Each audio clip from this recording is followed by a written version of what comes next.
Welcome all my dear online students. सबसे पहले आपको स्वतंत्रता दिवस की ढेर सारी शुभकामनाएं। Happy independence day. तो आज हम लोग एक नए टॉपिक, नए चैप्टर के साथ आपके साथ सामने आए हुए हैं, जिनका नाम है बायोमोलेक्यूल्स, यानी एक ऑर्गेनिक का सेक्शन है। बहुत अच्छा सेक्शन है, नाम है बायोमोलेक्यूल्स पर। जेई मेंस, आईआईटी, पीएमटी में तो नीट वगैरह में तो आता ही है और बहुत ही मज़ेदार टॉपिक है। तो हम लोग आज इसको शुरू करने वाले हैं, जिसका नाम है बायोमोलेक्यूल्स।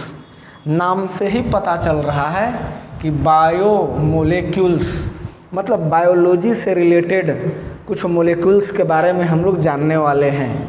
यानी जो बायोलॉजिकल रिएक्शन में जो मोलेक्यूल्स भाग लेते हैं उनके बारे में हम लोग जानने लगते हैं। तो बच्चों थोड़ा सा ध्यान से सुनिएगा। हम इस लेक्चर को शुरू कर रहे हैं आज का बायोमोलेक्यूल्स का। अब यहाँ से आप लोग ध्यान से सुनिएगा इंट्रोडक्शन को बायोमोलेक्यूल्स को, कि एक्चुअली ये चैप्टर बायोकेमिस्ट्री भी कहते हैं इसको, ये बायोकेमिस्ट्री है। तो पहले हम लोग ये जाने कि इस चैप्टर में हमको एक्चुअली जानना क्या है। तो इस चैप्टर में हमको जानना है, बाबू ध्यान से सुनना, डेफिनेशन भी यही है, समझो कि क्या है बायोमोलेक्यूल्स में, क्या जानना है हमको। तो हमारे लिविंग सिस्टम में क्या चीज़ें चल रही हैं, ध्यान सुनिएगा कि हमारे लिविंग सिस्टम में क्या चीज़ें चल रही हैं, कौन सा मोलेक्यूल डोमिनेटिंग है, कौन सा मोलेक्यूल डोमिनेटिंग है जो हमारे पूरे लिविंग सिस्टम को चला रही है, इसके बारे में हम लोग इस चैप्टर में पढ़ेंगे। बच्चों ध्यान से, हमारे लिविंग सिस्टम में क्या चीज़ें चल रही हैं, कौन से मोलेक्यूल डोमिनेटिंग हैं जो हमारे पूरे लिविंग सिस्टम को चला रहे हैं, उसके बारे में हम लोग इस चैप्टर में पढ़ेंगे। ठीक है। और क्या पढ़ना है, तो हमारे बॉडी में जो बायोलॉजिकल प्रोसेस हो रहा है उसमें कौन कौन से मोलेक्यूल इन्वॉल्व हो रहे हैं, उसके बारे में हम लोग इस चैप्टर में पढ़ने वाले हैं, यानी बायोमोलेक्यूल्स में हम लोग। ठीक है, बात समझ रहे हैं। यानी ओवरऑल एक एग्जैक्ट डेफिनेशन देना चाहें तो एग्जैक्ट डेफिनेशन क्या होगा कि बायोमोलेक्यूल्स क्या हैं, ऑर्गेनिक कंपाउंड्स हैं। थोड़ा सा ध्यान से सुनिएगा। बायोकेमिस्ट्री को जो दो क्लास में कैटेगराइज किया गया है, बायोकेमिस्ट्री को एक में आ जाता है बायो ऑर्गेनिक और एक हो जाता है बायो इनऑर्गेनिक। तो हम चर्चा करेंगे बायो ऑर्गेनिक वाले में, मेजर यही होता है जो कि हम लोग बायोमोलेक्यूल्स में पढ़ेंगे। तो ध्यान दीजिएगा कि बायो ऑर्गेनिक एक्चुअली में हम लोग स्टडी करने वाले हैं, इनऑर्गेनिक नहीं, इसलिए डेफिनेशन हम ऑर्गेनिक के अनुसार देंगे। तो बायोमोलेक्यूल्स क्या है, ध्यान से, biomolecules are the organic compound. Biomolecules क्या है, ऑर्गेनिक कंपाउंड है, present as essential constituent in living organism of different cell, in different cell. मतलब लिविंग सेल के डिफरेंट सेल में क्या होता है, एसेंशियल कंस्टिट्यूएंट के रूप में प्रेजेंट होता है। वर्क क्या है इसका, तो they build up all the living system. ये जितने भी लिविंग सिस्टम है उसके बिल्डअप माने बनाने के लिए जिम्मेवार है और उनका मेंटेनेंस का ख्याल रखने के लिए जिम्मेवार है। और अगर थोड़ा कम बेसी हो रहा है प्रोग्रेस हमारे बॉडी में तो उसके मेंटेनेंस के लिए भी जिम्मेवार है। अगर डैमेज हो गया तो उसको पुनः रिप्रोड्यूस कर देता है। ध्यान से सुनिएगा, क्या कर रहे हैं, बायोमोलेक्यूल्स क्या है, डेफिनेशन देते हैं। क्या है definition, biomolecules are the organic compounds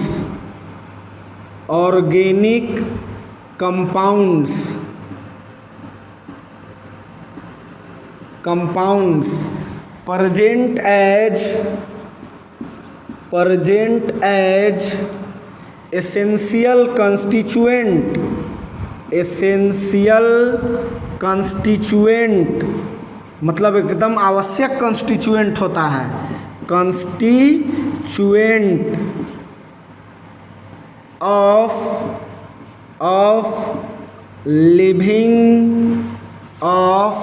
living organism, यानी हम में आप में जितने भी जीव हैं living organism in different cell, मतलब लिविंग ऑर्गेनिज्म के डिफरेंट सेल में, सेल मतलब कोशिका, डिफरेंट सेल, ठीक है। अब फंक्शन क्या है, क्या करता है भाई, दे बिल्ड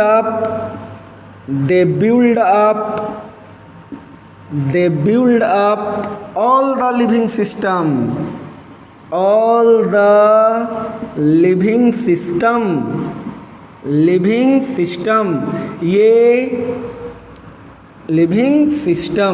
ये क्या करता है, ये बनाता है, बिल्डअप करता है जितने सभी लिविंग सिस्टम को, एंड रिस्पॉन्सिबल और जिम्मेवार होता है, रिस्पॉन्सिबल फॉर ग्रोथ माने बढ़ना, कैसे छोटा बच्चा बड़ा होते चला जाता है, नहीं तो हमारे लिविंग सिस्टम जो है उनको बनाता है और उनके ग्रोथ के लिए जिम्मेवार होता है। Living system and responsible for growth, उनके ग्रोथ के लिए जिम्मेवार हैं। ग्रोथ मतलब बढ़ना होता है, ग्रोथ और मेंटेनेंस और हमेशा ख्याल रखता है, मेंटेनेंस एंड दियर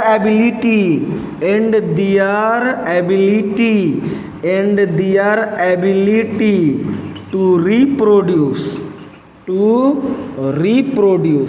छोटे रिप्रोड्यूस का मतलब जैसे हमारा हाथ कहीं कट गया तो सब दिन वैसे कटले रहता है, नहीं, क्या हो जाता है, फिर से हमारा जैसे था वैसे हो जाता है। क्यों, बायोमोलिकुल्स के कारण, क्योंकि इनका क्या क्या फंक्शन बता रहा है कि they build up all the living system, ये सभी लिविंग सिस्टम के बिल्डअप के लिए जिम्मेवार हैं, रिस्पॉन्सिबल फॉर ग्रोथ के लिए जिम्मेवार हैं, मेंटेनेंस के लिए जिम्मेवार हैं और उनको पुनः प्रोड्यूस कर सकते हैं, यानी फिर से बना सकते हैं। तो आप लोग समझे क्या है बायोमोलिकुल्स, क्या है एक बार फिर से, biomolecules are the organic compounds present as essential constituent of living organism in different cell. They build up all the living system and responsible for growth, maintenance and their ability to reproduce. तो हमारे body में या living cell में जितने भी organic compound present हैं, जिसको हम लोग क्या कर रहे हैं, बायोमोलिकुल्स, उसको मेनली 4 भाग में क्लासिफाई किया गया है। क्या कर रहे हैं, नीचे से देखिएगा क्या लिख रहे हैं, all the organic compounds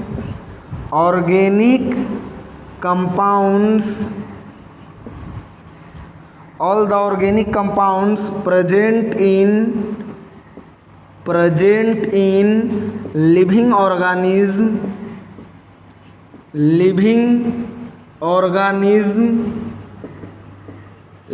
organism क्या कहें, all the organic compounds present in living organism, माने जितने भी ऑर्गेनिक कंपाउंड हैं लिविंग ऑर्गेनिज्म में प्रेजेंट है, जिसको हम लोग क्या कर रहे हैं, बायोमोलिकुल्स आर प्लेस्ड इनटू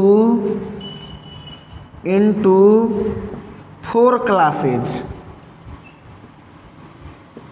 इसको हम लोग 4 क्लास में डिवाइड करेंगे, मतलब लिविंग सेल में जितने भी ऑर्गेनिक कंपाउंड हैं या बायोमोलिकुल्स हैं उनको हम 4 भाग में क्लासिफाई करेंगे, तब स्टडी करेंगे बायोमोलिकुल्स के बारे में। वो 4 क्या क्या हैं, तो carbohydrate, protein, nucleic acid and lipids. तो चलिए चारों के बारे में लिखते हैं, इसको पहले नोट कर लीजिए।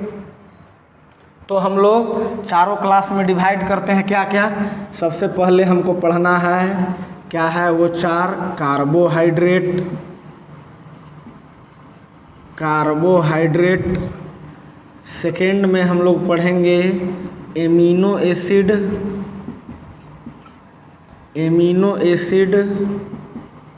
एंड प्रोटीन, थर्ड में हम लोग पढ़ेंगे छोटे न्यूक्लिक एसिड,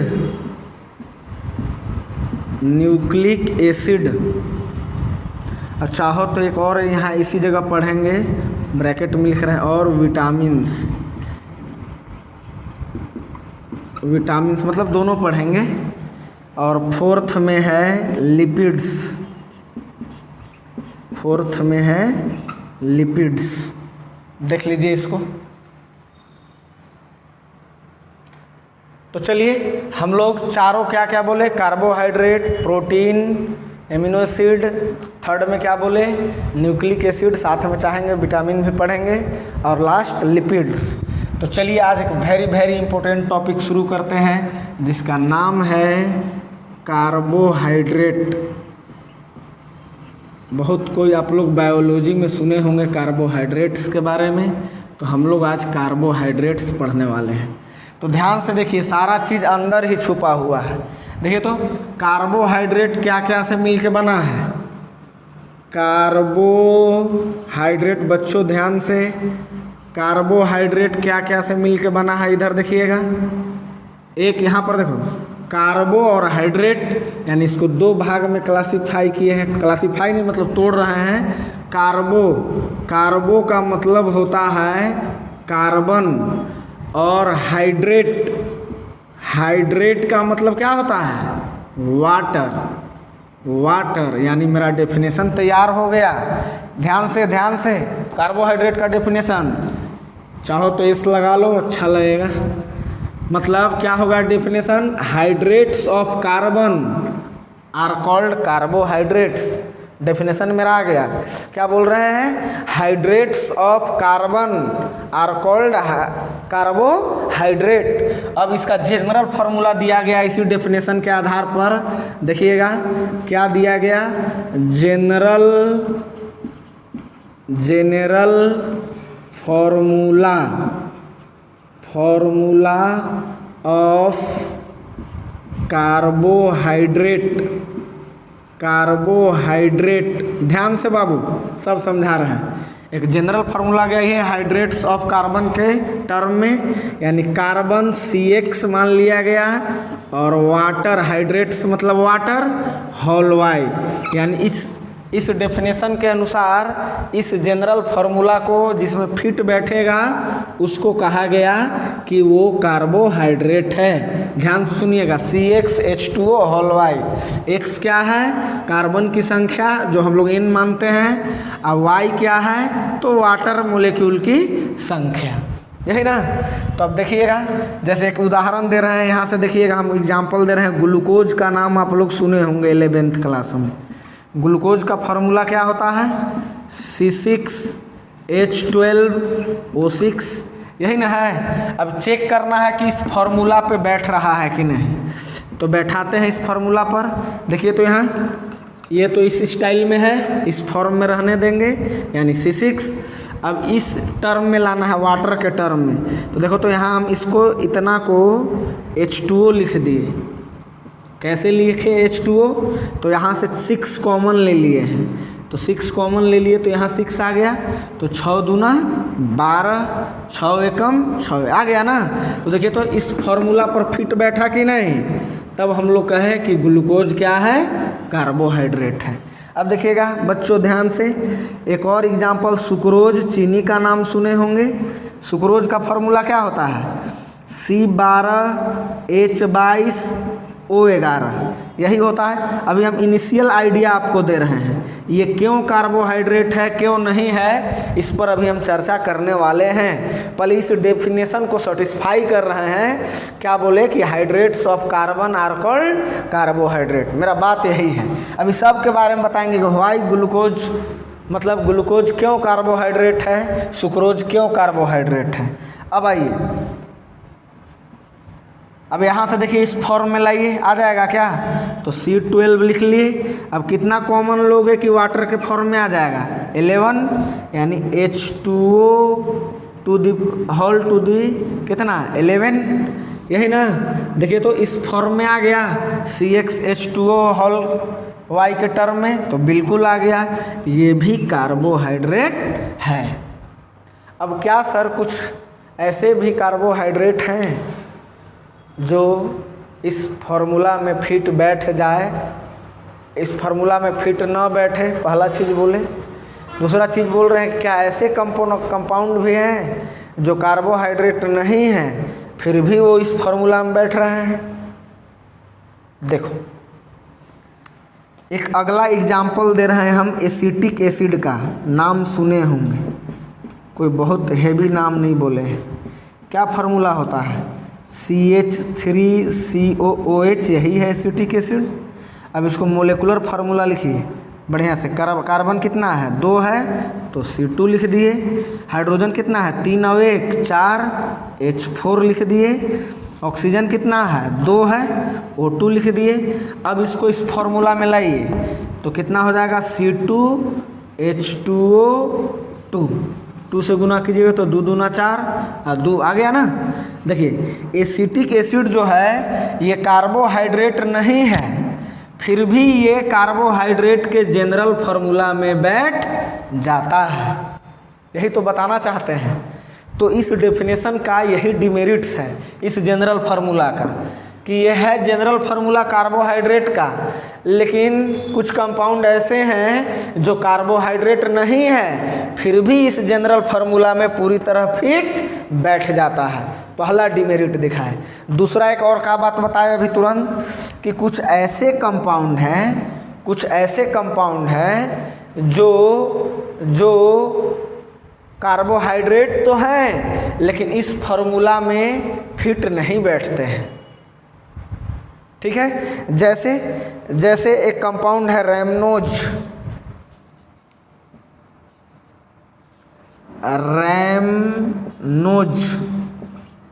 क्या बोले छोटे?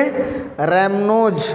फार्मूला होता है C6H12O5। ये कार्बोहाइड्रेट है, ठीक है, लेकिन इस फार्मूला पर फिट बैठाने जाइए तो नहीं होगा। कैसे फिट बैठेगा? तो C6 ऐसे लिख लो और H12 ऐसे लिख लो और O5 ऐसे, यही ना है। अब इसको फिट बैठा रहे हैं तो अगर यहाँ 10 कर दें हाइड्रोजन के जगह पर 10, अब 2 तो घटा दिए हैं तो 2 हम इधर लिख दे रहे हैं H2। अब देखिए तो 5 कॉमन हो जाएगा यहाँ से, तो क्या हो जाएगा? H2O⁵, लेकिन बगल में एक और हाइड्रोजन आ जा रहा है। या यूँ कहे कि इस फार्मूला में फिट नहीं बैठा फिर भी ये कार्बोहाइड्रेट है। मतलब क्या बताएं? पहली बात बताएं कि कार्बोहाइड्रेट का जनरल फार्मूला ये होता है। ध्यान से सुनिएगा बच्चों। अब इस फार्मूला, पहला बात यही कॉन्सेप्ट आया कि hydrates of carbon are called carbohydrate, यानी उसका जनरल फार्मूला ये दिया गया।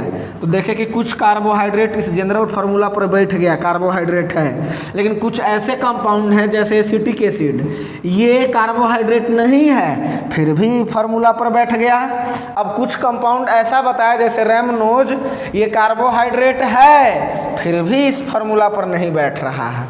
मतलब कहीं न कहीं इस फार्मूला में ढेर सारे लिमिटेशन आ गए। नहीं, लेकिन भाई बना तो सही, डेफिनेशन आया तो हाइड्रेट्स ऑफ कार्बन, भले इस जनरल फार्मूला में ना फिट बैठे। ठीक है, तब मॉडर्न डेफिनेशन क्या आया? तो इसके 2-3 डेफिनेशन हम लोग जानेंगे परफेक्ट। एक तो ये हो गया और 2 और डेफिनेशन हम लोग जानेंगे। फिलहाल पहले इसको इतना नोट कीजिए। चलिए, तब आप इसका पहला डेफिनेशन, अगर डेफिनेशन की बात करें तो ढेर सारा डेफिनेशन दिया गया है।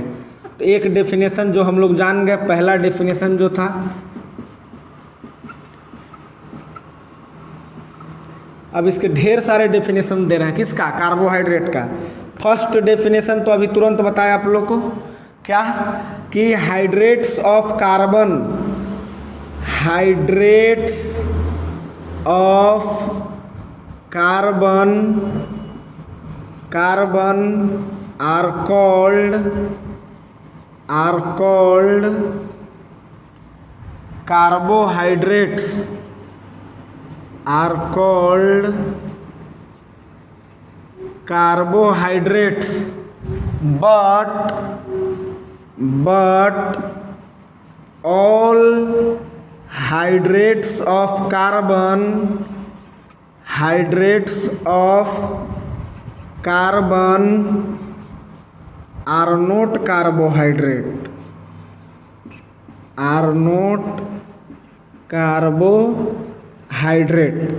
अब ये डेफिनेशन के भरोसे रहेंगे तो बहुत दिक्कत है। नहीं, क्या कह दिया कि हाइड्रेट्स ऑफ कार्बन, हाँ कार्बोहाइड्रेट होता है, लेकिन सभी हाइड्रेट्स ऑफ कार्बन कार्बोहाइड्रेट नहीं होते हैं। जैसे एसिटिक एसिड, ये भी हाइड्रेट्स ऑफ कार्बन है, लेकिन ये कार्बोहाइड्रेट नहीं है। अब बढ़िया वाला डेफिनेशन यानी मॉडर्न डेफिनेशन दे रहे हैं आपको, ध्यान से इधर देखिएगा, बहुत important definition, very very important. क्या है, क्या कर रहे हैं सुनिएगा, पहले सुन लीजिए कि कार्बोहाइड्रेट्स क्या हैं, ऑप्टिकली एक्टिव, समझते हैं ऑप्टिकली एक्टिव, ये आइसोमेरिज्म से संबंधित टर्म है। जब प्लेन पोलराइड लाइट को पास कराते हैं किसी ऑर्गेनिक सब्सटेंस से, तो अगर लाइट को आइदर क्लॉकवाइज और एंटी क्लॉकवाइज रोटेट कर दे तो उसी को हम लोग कहते हैं ऑप्टिकली एक्टिव कंपाउंड। तो कार्बोहाइड्रेट सभी ऑप्टिकली एक्टिव होते हैं, इसीलिए ये टर्म का यूज करेंगे। पहले हम डेफिनेशन लिख लेते हैं, उसके बाद समझाते हैं। क्या कर रहे हैं कि कार्बोहाइड्रेट्स आर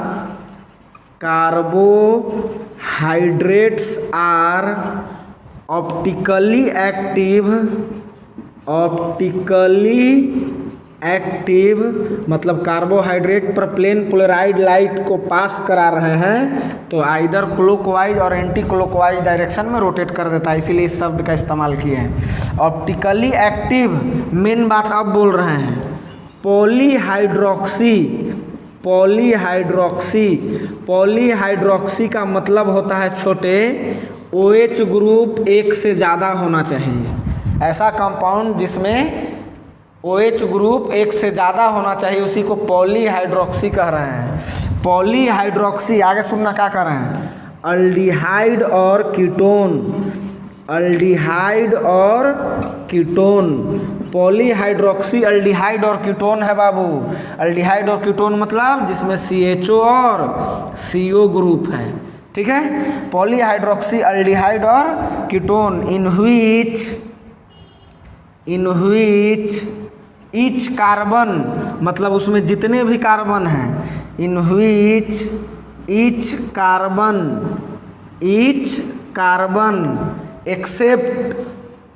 एक्सेप्ट माने एक को छोड़ के, एक्सेप्ट कौन, किसको छोड़ के, कार्बोनिलिक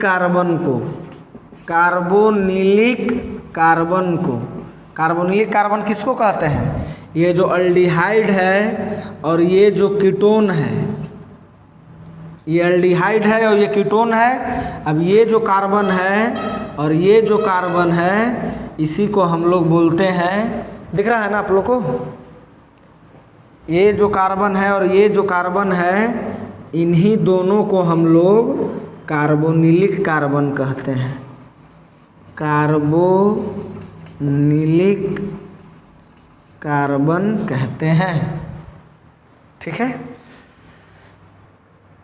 मतलब इन दोनों कार्बन को छोड़ के सभी कार्बन पर OH होना चाहिए, वही लिखवा है, एक्सेप्ट कार्बोनिलिक कार्बन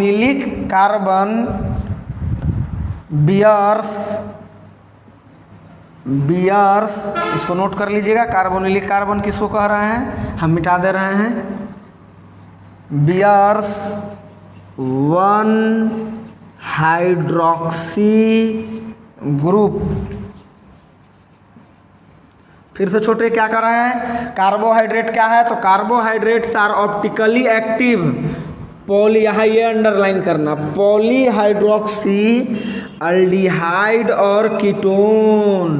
क्या कह रहे हैं कि कार्बोहाइड्रेट्स क्या है, तो पॉलीहाइड्रोक्सी अल्डिहाइड और कीटोन है, मतलब अल्डिहाइड और कीटोन में से कोई एक और उस पर एक से अधिक OH ग्रुप होना चाहिए। ओके, इसका मतलब यही हुआ, इन व्हिच ईच कार्बन, सभी कार्बन को एक हाइड्रोक्सी ग्रुप होना चाहिए सभी के पास, सिर्फ किसको छोड़ के, कार्बोनिलिक कार्बन को छोड़ के, मतलब CHO वाला C को छोड़ के और CO वाला C को छोड़ के, ठीक है। तो एक बार फिर से बोल देते हैं क्या है, carbohydrates are optically active polyhydroxy compound in which each carbon except carbonylic carbon bears 1 hydroxy group। Okay, note कर लीजिए। एक और डेफिनेशन देते हैं, अब थर्ड डेफिनेशन दे रहे हैं।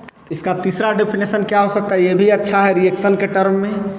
कि अगर किसी ऑर्गेनिक कंपाउंड का आप हाइड्रोलिसिस कराते हैं और वो पॉलीहाइड्रोक्सील्डिहाइड कीटोन दे देता है तो हम समझेंगे कि वो क्या है, कार्बोहाइड्रेट है।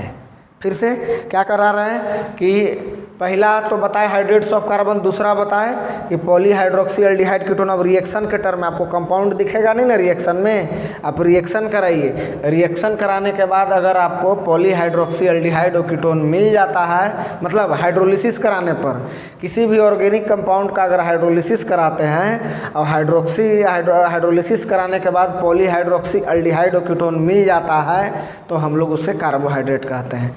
फिर से दिमाग पर घूमने लगना चाहिए। पॉलीहाइड्रोक्सील्डिहाइड कीटोन का मतलब कि एक अल्डिहाइड या कीटोन में से कोई एक रहेगा और OH ग्रुप एक से अधिक होगा तो कार्बोहाइड्रेट कहेंगे। तो थर्ड डेफिनेशन मेरा यही है। क्या लिख रहे हैं कि compounds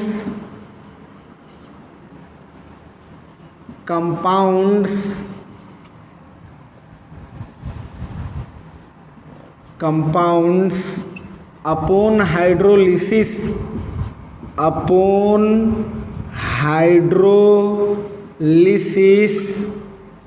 give अब फिर से टर्म जोड़ देते हैं क्या, ऑप्टिकली एक्टिव पॉलीहाइड्रोक्सी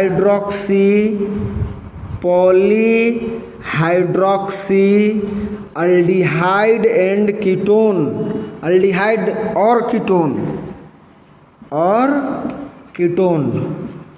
यही ना।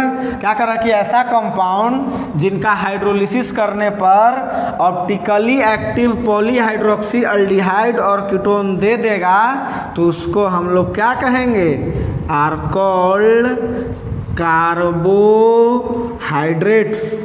फिर से बच्चों क्या बोले कि compounds upon hydrolysis gives optically active polyhydroxy aldehyde और कीटोन। चलो तीनों डेफिनेशन एक बार हम बोलते हैं, फिर वीडियो पॉज करके अपने से तुम लोग बोल के देखना।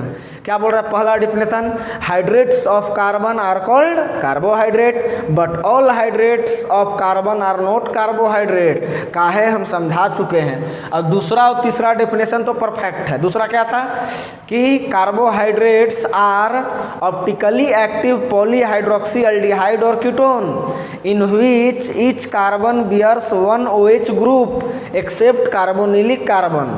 Third definition, compounds upon hydrolysis gives optically active polyhydroxyaldehyde और कीटोन। ठीक है बाबू, तो इसको भी नोट कर लीजिए आप लोग जल्दी से। तो हम उम्मीद करते हैं कि तीनों डेफिनेशन आपको अभी करंट याद हो चुका होगा कि क्या है। अब सबसे इम्पोर्टेंट बहुत मज़ेदार चीज़, आप किसी भी स्ट्रक्चर को देख के, सर हम फार्मूला बहुत सारा लिखा है, methane, ethane, ethanoic acid, formaldehyde, acetaldehyde, glucose, fructose, देख के कैसे पता करेंगे। अब यही जो क्वेश्चन आपको उस समय उठ रहा था कि सर हम कैसे जाने कि ग्लूकोज जो है वो कार्बोहाइड्रेट है, तो पहले हम फार्मूला के जरिए बताएंगे कि स्ट्रक्चर को देख के कैसे पता करें कि वो कार्बोहाइड्रेट है कि नहीं। ध्यान से सुनना, खूब बायोलॉजी में कार्बोहाइड्रेट नाम सुना है। स्ट्रक्चर देख के कैसे पहचानोगे कि कार्बोहाइड्रेट है, वो हम केमिस्ट्री वाले डील करेंगे। हम आपको नाम से नहीं काम से दिखाएंगे आपको कि स्ट्रक्चर देख के कैसे पहचाने कि वो कार्बोहाइड्रेट है कि नहीं है। उसके बाद हम आपको बताएंगे कि नाम पढ़ें फलानवा तो पता चल जाना चाहिए कि कार्बोहाइड्रेट है कि नहीं। तो सबसे पहले हम आपको स्ट्रक्चर से बताते हैं कि कार्बोहाइड्रेट है कि नहीं। उससे पहले वीडियो को रोक के सेकेंड वाला डेफिनेशन एक बार पढ़ लीजिए आप लोग, चाहे रुक जाइए मत पढ़िए, हम बोल देते हैं सेकेंड वाला डेफिनेशन क्या था कि कार्बोहाइड्रेट्स आर पॉलीहाइड्रोक्सी अल्डिहाइड और ketone in which each carbon bears one OH group except carbonylic carbon. यानी क्या होता है कार्बोहाइड्रेट, तो पॉलीहाइड्रोक्सी अल्डिहाइड और कीटोन होता है, मतलब अल्डिहाइड या कीटोन होगा और साथ में एक से अधिक OH ग्रुप होना चाहिए। तो सेकेंड डेफिनेशन को अगर समझ गए होंगे तब आसानी से यहाँ आप सॉल्व कीजिएगा। जैसे आपको हम यहाँ सामने लिख रहे हैं, आप हमको देख के बताइए उस डेफिनेशन के अनुसार कि ये कार्बोहाइड्रेट है कि नहीं है, देख के बताना है। तो क्या मेरा डेफिनेशन था कि कार्बोहाइड्रेट क्या है, पॉलीहाइड्रोक्सी है। तो देखो हाइड्रोक्सी ग्रुप एक से अधिक है कि नहीं, एकदम है। तो ये कार्बोहाइड्रेट होगा कि नहीं, तो बाबू नहीं होगा। कैसे नहीं होगा, खाली पॉलीहाइड्रोक्सी चाहिए। पॉलीहाइड्रोक्सी के साथ अल्डिहाइड या कीटोन एगो दोनों में से कोई होना चाहिए, तो ये होगा बाबू, नहीं है ये कार्बोहाइड्रेट। अच्छा नेक्स्ट एग्जाम्पल एक और आपसे पूछ रहे हैं, देखिएगा अब कि तुम लोग समझ जाएगा, देखते हैं बता पाता है कि नहीं। यहाँ देखो तो ये कार्बोहाइड्रेट है कि नहीं, सोच लेना है अपने से, है कि नहीं कार्बोहाइड्रेट। तो क्या कहे हैं कि पॉलीहाइड्रोक्सी अल्डिहाइड होना चाहिए। तो यहाँ देखिए तो अल्डिहाइड है, ये तो मिल गया अल्डिहाइड, अब हाइड्रोक्सी भी मिल गया, तो क्या ये है कार्बोहाइड्रेट, होगा ना, होगा ना, नहीं बाबू नहीं होगा। अब कि अल्डिहाइड है सर, OH है, तब वो काहे नहीं है, हम क्या कहें कि OH एक से अधिक होना चाहिए तब ये कार्बोहाइड्रेट होगा, यानी ये भी गलत हुआ। थर्ड एक और एग्जाम्पल लेते हैं, CHO CH और इसी पर 2 गो OH बैठा रहे हैं, एक OH एक OH। अब मज़ा आ गया, अब मज़ा आ गया, अभी कार्बोहाइड्रेट हो गया। कैसे हो गया, क्योंकि ये पॉलीहाइड्रोक्सी भी है और अल्डिहाइड भी है, मतलब अल्डिहाइड भी है, एक से अधिक हाइड्रोक्सी ग्रुप है। आपका जवाब क्या है, ये है कार्बोहाइड्रेट। आपका जवाब चाहे जो भी हो, हमारा जवाब तो है कि ये नहीं है कार्बोहाइड्रेट। जो ध्यान से डेफिनेशन को पढ़े हैं वो बता देंगे कि नहीं है। क्यों सर, पॉलीहाइड्रोक्सी है ना, अल्डिहाइड भी है, लेकिन डेफिनेशन सुनिए हम क्या कहे हैं कि carbohydrates are optically active polyhydroxy aldehyde और ketone in which each carbon bears 1 hydroxy group. ये देखिए एक ही कार्बन 2 गो हाइड्रोक्सी ग्रुप रखा है, इसीलिए ये कार्बोहाइड्रेट नहीं है। हमको लगता है कि बहुत अच्छा समझ में आ रहा है आप लोग को। अगला एग्जाम्पल CHO CHOH CH2OH, बताओ ये कार्बोहाइड्रेट है क्या। तो अब तक तो तुम समझ चुके होगे, पॉलीहाइड्रोक्सी है, एक से अधिक OH है तो होगा, अल्डिहाइड है यानी पॉलीहाइड्रोक्सी भी हो गया, अल्डिहाइड भी हो गया, और कार्बोनिलिक कार्बन को छोड़ के सभी कार्बन पर एकक OH है, इसीलिए ये कार्बोहाइड्रेट होगा। यानी एक ऑब्जेक्टिव क्वेश्चन यहीं से आ गया कि कार्बोहाइड्रेट होने के लिए मिनिमम कम से कम कितना कार्बन चाहिए, तो आंसर क्या होगा, 3 कार्बन। अगला एग्जाम्पल ध्यान से देखिएगा, अगला एग्जाम्पल है CH2OH C double bond O CH2OH, क्या ये कार्बोहाइड्रेट है। तो चलिए चेक कर लेते हैं, पॉलीहाइड्रोक्सी है, कीटोन है, ये क्या है, कीटोन है, और एक से अधिक हाइड्रोक्सी ग्रुप है, और सभी कार्बन पर एकक OH है एक्सेप्ट कार्बोनिलिक कार्बन को छोड़ के, यानी ये भी कार्बोहाइड्रेट है। क्लियर। एक और एग्जाम्पल लेते हैं, बताइएगा CH2OH C double bond O CHOH CH2OH, क्या ये कार्बोहाइड्रेट है। आपका जवाब क्या होना चाहिए, बिल्कुल है, कीटोन है, पॉलीहाइड्रोक्सी है। पॉलीहाइड्रोक्सी का मतलब एक से अधिक OH होना चाहिए, माने आज 5 गो 6 गो 7 गो 8 गो चाहे जितना भी हो जाए। तो आपको समझ में आया होगा। कुछ और एग्जाम्पल देते हैं, फिलहाल इतना नोट कीजिए। तो अब कुछ और एग्जाम्पल लेते हैं बाबू लोग, ध्यान से देखिएगा, इधर देखिए ध्यान से। जैसे एक और एग्जाम्पल ले लिए, जैसे CHO है, CHOH है, CHOH है, CH2 है, CHOH है और CH2OH है। आपको बताना है ये कार्बोहाइड्रेट है कि नहीं। क्या होगा आंसर, कार्बोहाइड्रेट नहीं है। क्यों समझाते हैं? पॉलीहाइड्रोक्सी है सर, बिल्कुल है सर। अल्डिहाइड है सर, है सर।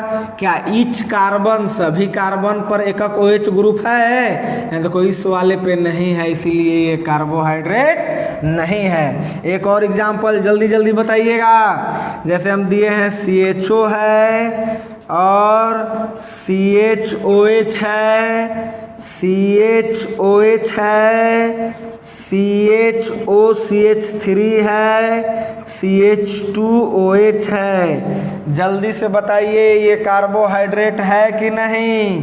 तो बाबू ये भी नहीं है, क्योंकि सभी कार्बन पर OH होना चाहिए। देखिए इस कार्बन पर मिथॉक्सी ग्रुप है, इसलिए ये भी कार्बोहाइड्रेट नहीं है।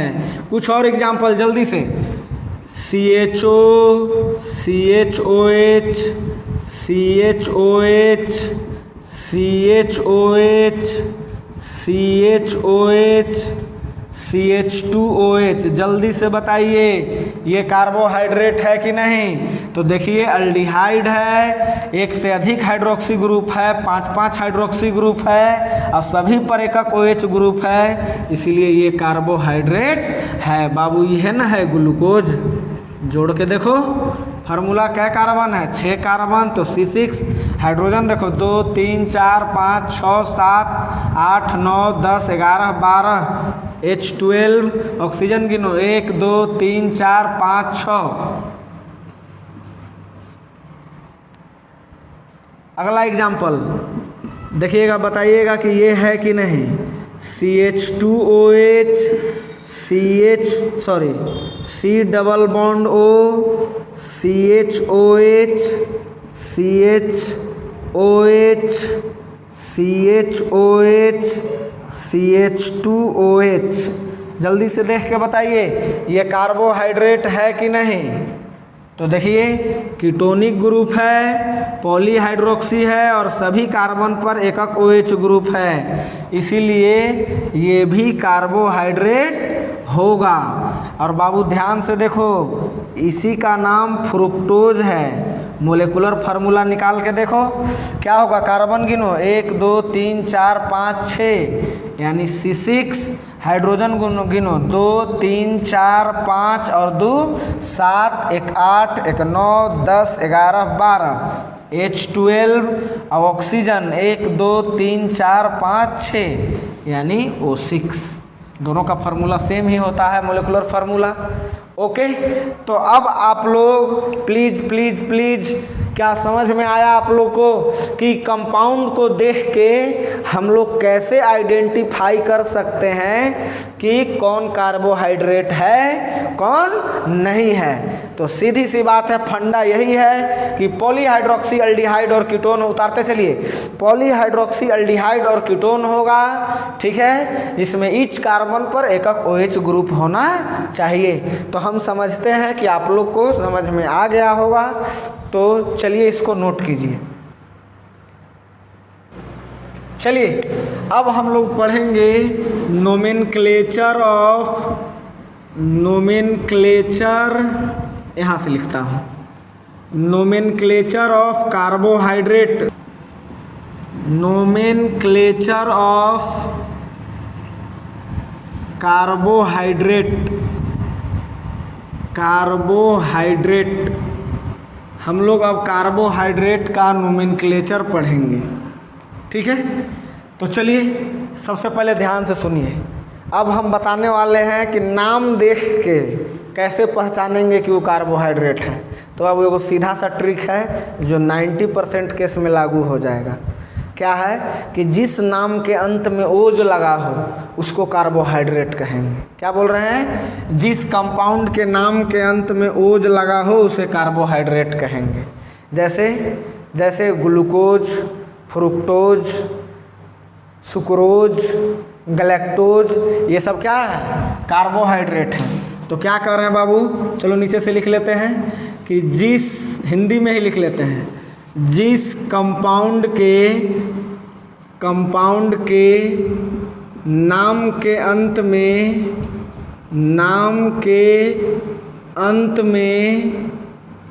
अंत में थोड़ा हिंदी में मिस्टेक हो सकता है, सुधार लीजिएगा लो। अंत में ओज लिखा हुआ हो, ओज लिखा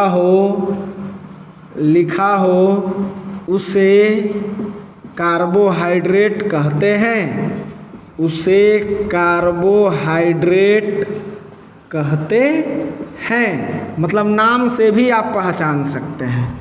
जैसे बाबू, जैसे एग्जाम्पल में देखो तो क्या लिखा हुआ है, सुक्रोज, ओज लगा है ना तो कार्बोहाइड्रेट है। बताना ग्लूकोज, देखो तो ओज लगा हुआ है ना, ये भी कार्बोहाइड्रेट है। फ्रुक्टोज, देखो तो इसमें भी ओज लगा हुआ है, ये भी कार्बोहाइड्रेट है। माल्टोज, इसमें भी ओज लगा हुआ है, कार्बोहाइड्रेट है। लैक्टोज, इसमें भी ओज लगा हुआ है, कार्बोहाइड्रेट कहेंगे नहीं। गैलेक्टोज, इसमें भी ओज लगा हुआ है, कार्बोहाइड्रेट, मतलब ओज लगा हुआ देख लेंगे तो कार्बोहाइड्रेट है। अब कुछ एग्जाम्पल ऐसे हैं जैसे स्टार्च, ग्लाइकोजेन, इनमें ओज नहीं लगा हुआ है, स्टार दे देते हैं, फिर भी ये कार्बोहाइड्रेट होते हैं। जल्दी से नोट कीजिए इसको। हाँ चलिए देखिए क्या लिखा है, 2 पॉइंट लिखवा रहे हैं कि अगर carbohydrates with an aldehydic structure, nomenclature पढ़ रहे हैं, ओज करके लिखे। अब यहाँ समझिएगा, अगर कार्बोहाइड्रेट में अल्डिहाइडिक स्ट्रक्चर हो, माने अल्डिहाइड फंक्शनल ग्रुप हो, तो उसको हम लोग अल्डोज करके बोलते हैं। अंडरलाइन कीजिएगा, अगर कार्बोहाइड्रेट के पास अल्डिहाइड फंक्शनल ग्रुप है तो उसको अल्डोज बोलेंगे। अगर ऐसा कार्बोहाइड्रेट जिसके पास कीटोनिक ग्रुप है, मतलब कीटोन फंक्शनल ग्रुप है, उसको हम लोग कीटोज करके बोलते हैं। यानी ओवरऑल क्या हुआ कि कार्बोहाइड्रेट जो है वो ओवरऑल इस पर 2 फैमिली का राज है। कौन कौन दोनों फैमिली है, या तो वो अल्डिहाइड फैमिली का होगा यानी CHO फैमिली का होगा, और नहीं तो कीटोन फैमिली का होगा। देखिए इस फैमिली का होगा, नहीं पढ़ा चुके हैं, डेफिनेशन दे चुके हैं कि ये या तो अल्डिहाइड फैमिली का होगा और या तो कीटोन फैमिली का होगा। अगर अल्डिहाइड फैमिली का होगा तो इसको हम लोग अल्डोज करके बोले, अभी यही तो समझा है। और अगर कीटोन फैमिली का होगा तो इसको क्या करके बोलेंगे बच्चों, ध्यान से, कीटोज करके बोलेंगे। जैसे कुछ एग्जाम्पल देते हैं, आप लोग को नोट कीजिए। अब चलिए जैसे देखिए समझाते हैं। एक कॉलम में लिखते हैं नंबर ऑफ कार्बन एटम्स, एक कॉलम में हम लिखते हैं अल्डोज, मतलब अल्डिहाइड के फैमिली वाला, और एक कॉलम में लिखते हैं हम कीटोज। ध्यान से देखिएगा, नाम लिखने सिखा रहे हैं। पहला बात ये बताओ मेरे को, कार्बोहाइड्रेट होने के लिए कम से कम कितना कार्बन, 3 कार्बन। और अगर 3 कार्बन का होगा, अल्डिहाइड फैमिली का होगा, तो इसको बोलेंगे अल्डो ट्राइओज, 3 के लिए ट्राई तो ट्राइओज हो गया। अगर 4 कार्बन होगा और अल्डिहाइड फैमिली का होगा तो क्या बोलेंगे, अल्डो, 4 के लिए टेट्रा, यानी हो जाएगा टेट्रोज।